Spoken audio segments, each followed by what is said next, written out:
طوع خيرا فهو خير له، وأن تصوموا خير لكم إن كنتم تعلمون. شهر رمضان الذي أنزل فيه القرآن هدى للناس وبينات من الهدى والفرقان، فمن شهد منكم الشهر فليصم، ومن كان مريضا أو على سفر فعدة من أيام أخر، يريد الله بكم اليسر ولا يريد بكم العسر، ولتكملوا العدة ولتكبروا الله على ما هداكم ولعلكم تشكرون.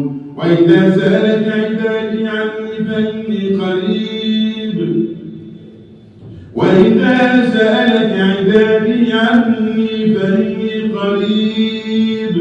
أجيب دعوة الداعي إذا دعان، فليستجيبوا لي وليؤمنوا بي لعلهم يرشدون.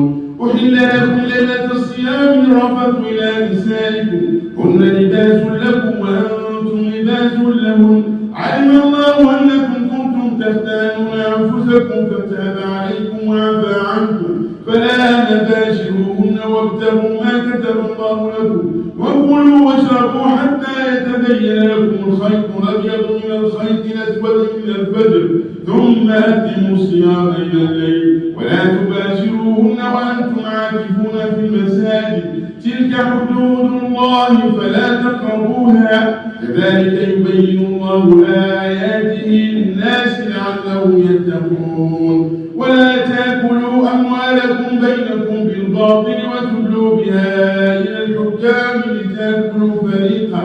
لتأكلوا فريقا من أموال الناس بالإثم وأنتم تعلمون.